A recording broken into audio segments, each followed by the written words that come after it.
Hello, this is Zidarose for Game Shampoo, and welcome back to the Metroid Zero Mission.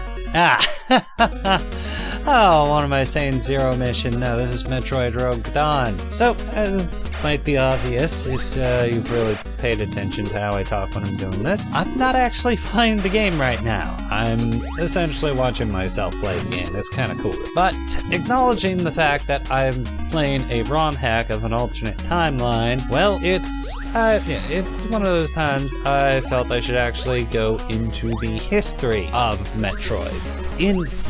In-universe history. Anyway, if I've got time in this series, I will do another episode and actually talk about the history of the game itself. I always love doing that research, though honestly, just as much I enjoy going in-world lore. This is going to focus on the events of the actual Metroid timeline. I know where things diverge here. I'm not quite as well versed in the full-on lore of the world in Metroid that I'd be able to just go on and extrapolate out from the brief description of Metroid Rogue Dawn. So, well, I got quite a while to go, a lot to say, and yeah. No, there's no other way to put it. Let's get started. So, Samus Aran was canonically born on the mining planet K-2L. Her parents were Rodney and Virginia Aran. Now, they work there. They're at the planet, and Samus had a good few years. There's the events that we know, which precipitate the actual Metroid timeline, begin when Samus is 3 to 5 years old. So she's pretty young when this stuff starts going down. See, the Chozo actually came and visited her planet, K-2L, and she actually hit it off very well with the Chozo to begin with. Honestly, they were searching for this mineral, which is apparently called a floraltite. I am poor at pronouncing this, so hopefully that's close enough. Hopefully. Now, they pop in, say hey, and this introduces Samus to the Chozo Elder, who will essentially become her mentor, Old Bird. I will admit, all the Chozo names are kind of silly. The two we know are Old Bird and Grey Voice. Like I said, they kind of silly. Oh, yes, and there was one other thing. Also, within this canonical setting, or at least close to canonical, I always forget how the manga translates here. There we are introduced to Poinji. I am undoubtedly butchering that. I will admit that straight up. But this is a creature which shows up throughout the manga, and well, that's about it. I will say that. Okay, so we've covered the events on the planet, and now we get to the large precipitating event, where the space pirates had been following the Chozo, and they had hoped to steal any of the afloraltite. Yeah, that's close enough to the actual pronunciation I'm betting. That might have been left on the planet, which had been already mined up, because space pirates. And, they came down, they demanded it, and started raiding the colony. Their leader, Ridley, demanded that Samus's father, who, if I'm understanding things right, was actually pretty high up. Now, he turned over all of the material that he could. Somehow, Rodney Aran, Samus's father, manages to get up to the space pirate vessel and blow it up. Now, down on the planet, Samus and her mother were actually being chased by Ridley. And unfortunately, Ridley kills Samus's mother right in front of Samus. Not exactly happy. But this is a big thing.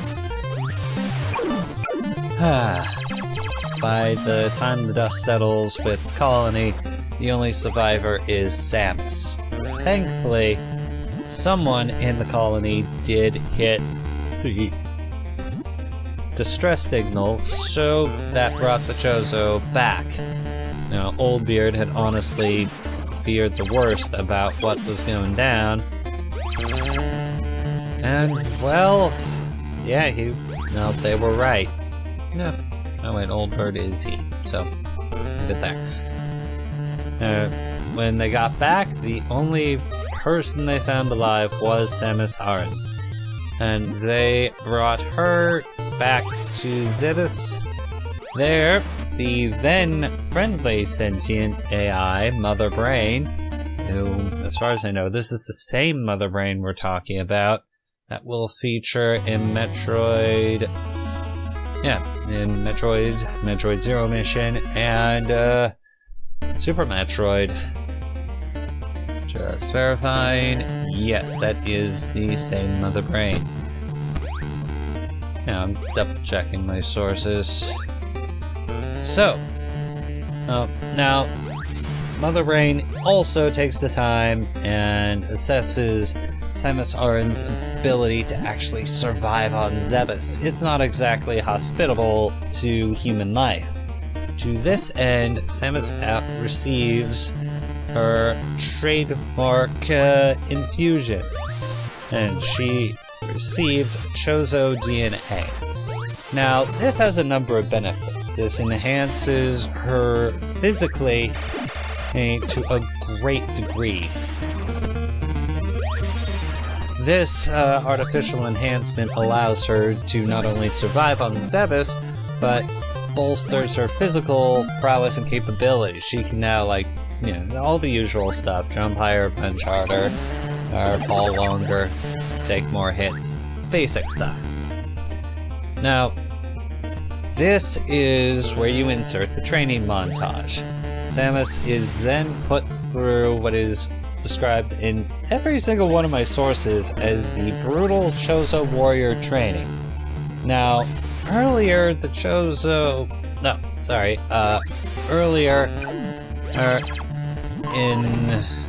just the history of Metroid itself, the Chozo weren't shown to be super aggressive. Now, by the time we're actually seeing the Chozo, they're kinda pacifist. They want to honestly try and make the world a better place. There's much more there, which we can get into later. So, getting back on track, the Chozo put her through their very unique training regimen, and ultimately this does lead to Samus becoming one of the, beginning down her path to become one of the greatest bounty hunters in the Galactic Federation, if I'm remembering my terminology properly. So, eventually, some more stuff goes down in the manga. This is where little reoccurring thing calling the Iono Fiara, I'm probably butchering that are brought more into the spotlight. These are essentially butterflies on Zebes. They absorb moisturizer, absorb moisture, ionize it, and this allows them to actually move about. Unfortunately, this also apparently brought a very poisonous plant, the badger clover, to Zebes. Now, Grey Voice, one of the Chozo elders, because it's been a couple minutes since he's been mentioned. Oh wait, no, it wasn't Grey Voice. Grey Voice ordered the Iono Fiara and the badger clover to be burned. Mother Brain realized that the Iono Fiara were responsible for bringing the badger clover to Zebes. Now, I'm going to reiterate, this is all from the team manga. Some of this isn't considered 100% canon, but just given how little canon we actually have from Metroid, we take what we can get. It's kind of one of those sort of have to deal with it.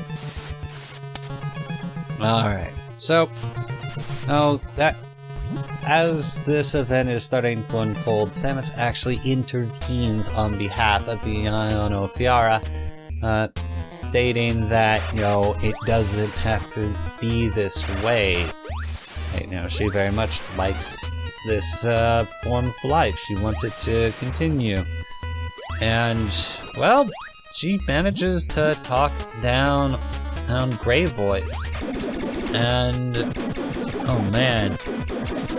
According to my sources, the Ionofiara actually collected space pirate weaponry which had been scattered about and armed themselves.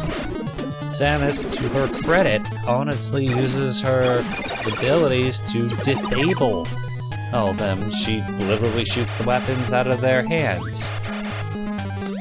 Now this goes down, and Samus heads off, sulks, because she wasn't exactly happy about this. And then Old Bird came and talked with her. This is actually when he said that she's ready to head out into the greater world itself, where she can essentially become a true protector of the galaxy, where it was a role that Chozo previously had. Now, they still very much do protect the galaxy. Problem is, canonically, they're dead. That's just kind of how it goes. Now, we actually move on to the events, which are only a couple years before the actual first Metroid game, or Metroid Zero Mission. Take your pick. This puts Samus in the employ of the Federation police. She's largely, apparently, put on recon missions designed to keep tabs on space pirate activity within the section of the galaxy that she's in. Now, again, this is citing the e-manga. She is put on a recon mission for the planet, and I apologize because, oh boy, Jagard.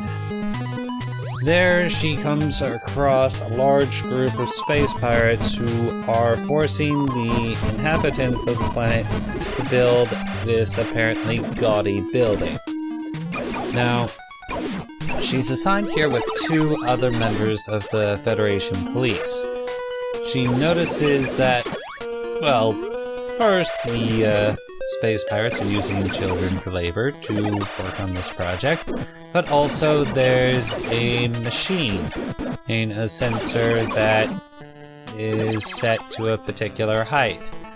Now, if a child passing through the sensor fails to trigger it, they're killed. Straight up, they're killed. This does not sit well with Samus. Her compatriots are telling her that they need to report back.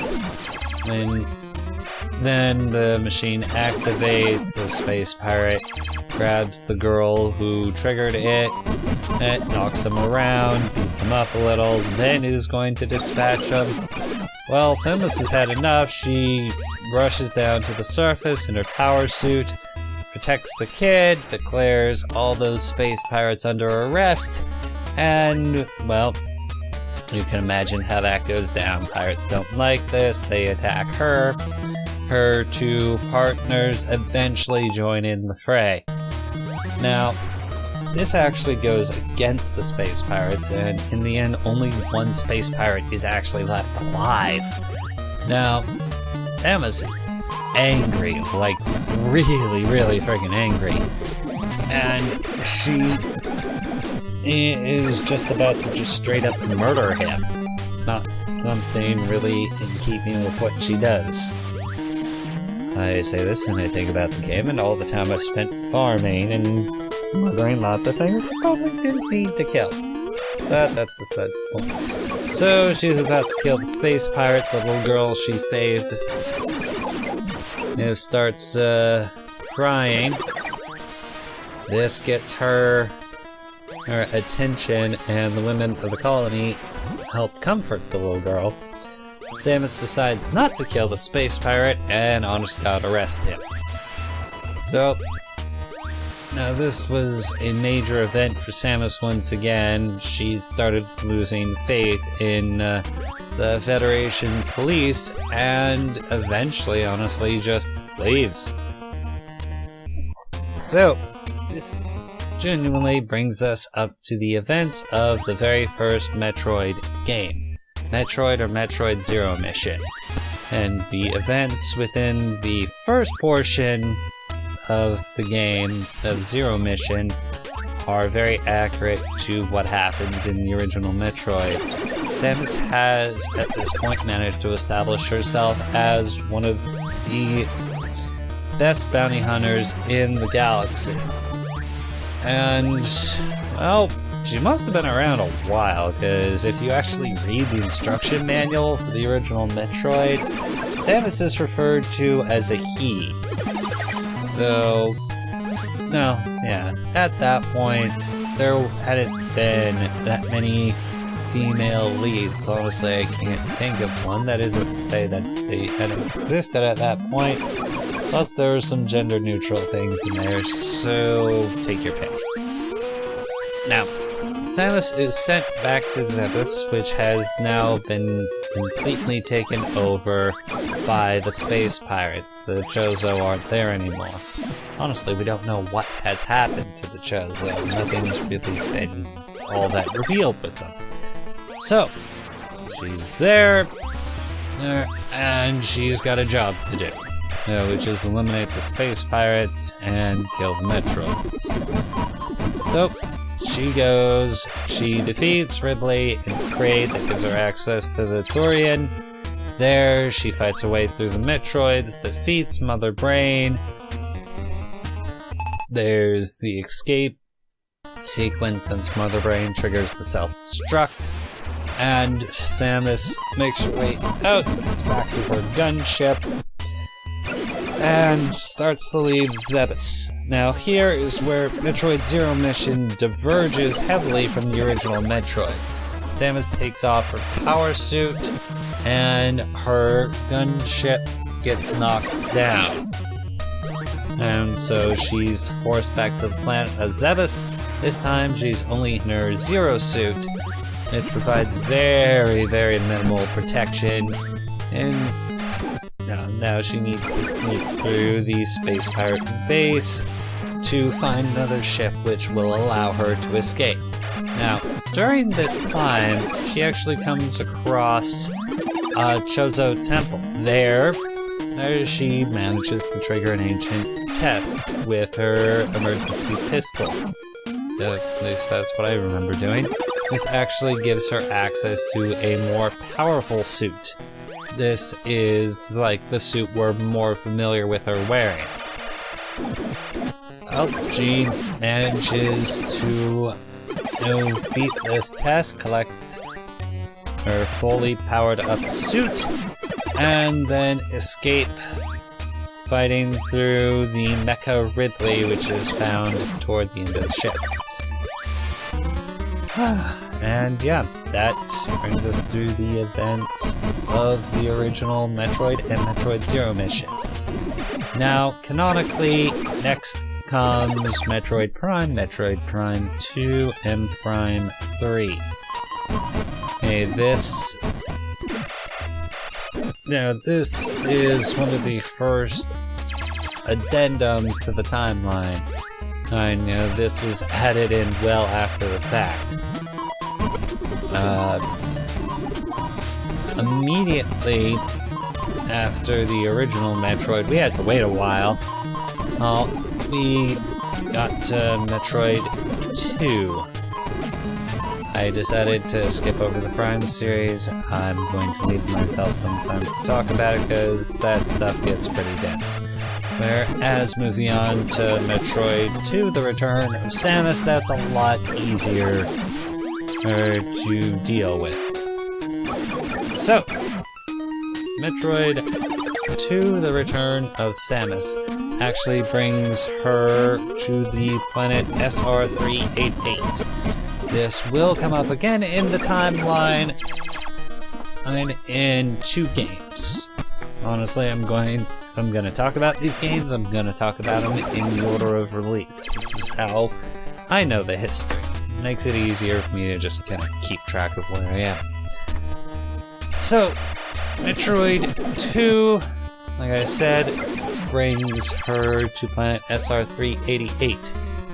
Oh yeah. Oh, also I wanted to touch on this because I did a complete playthrough of AM2R, another Metroid 2 remake. It is a total revamp of Metroid 2, which was a really good game. I enjoyed playing it a lot.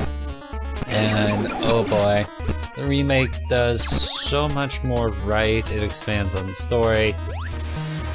And yeah, it just makes it a much more complete experience. So, okay, enough tangents. Back to a little bit of history. So, the Metroid homeworld. Once she touches down, she is tasked with eliminating all the Metroids on the planet. Now, there's a good, 30, 40 of them, and with a lot of exploring, she does manage to find and kill almost all of them. But honestly, that wasn't her only objective. There was a research team and a rescue team which had been sent to SR388, and both of them had been lost. No one knows what happened to them. Now, in AM2R, you find out their fate. You learn what happens. And, well, the research team, just having been slaughtered by, frankly, the creatures of SR388, that was kinda gut-wrenching. Finding the rescue team fighting and losing to a Zeta Metroid, oh boy. Now, I will say that is not in the original Metroid 2 Return of Samus.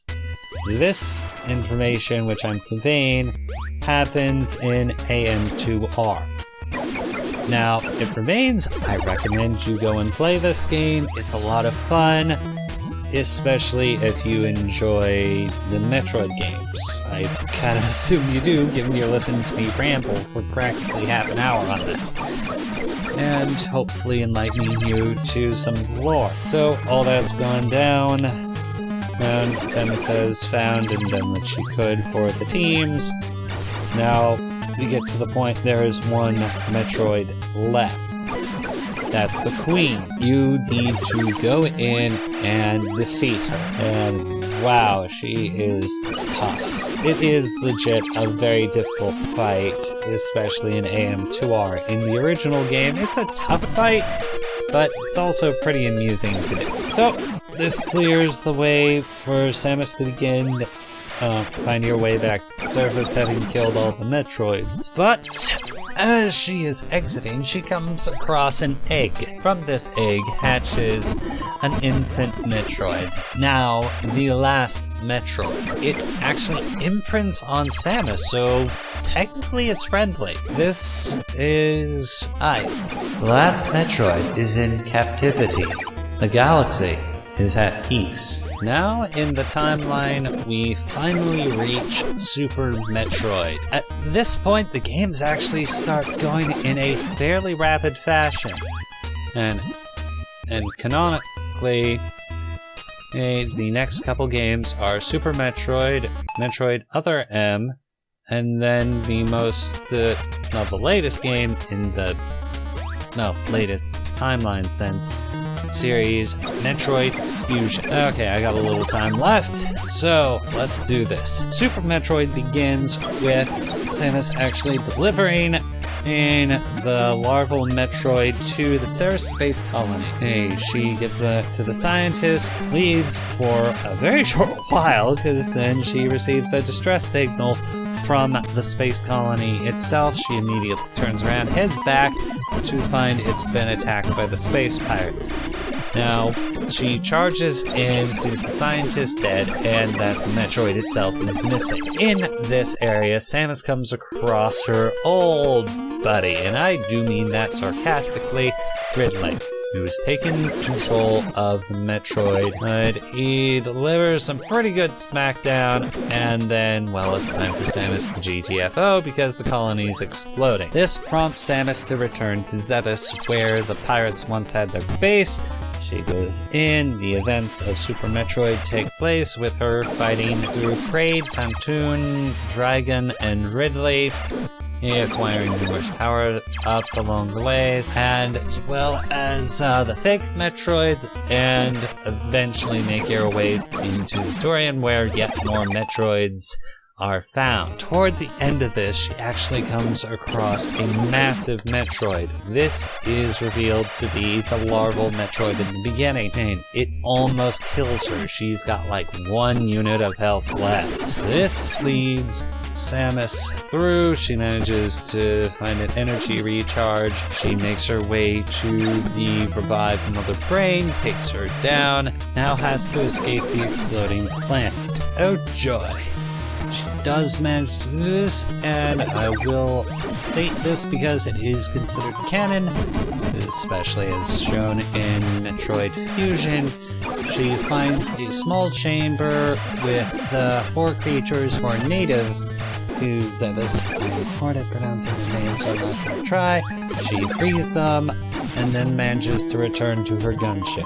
And that's as far as I'm going to take the story. That covers the big 3 games, which are generally considered the most relevant. So this has been Zidarose for Game Shampoo. I certainly hope you enjoyed this, well, massive lore dump.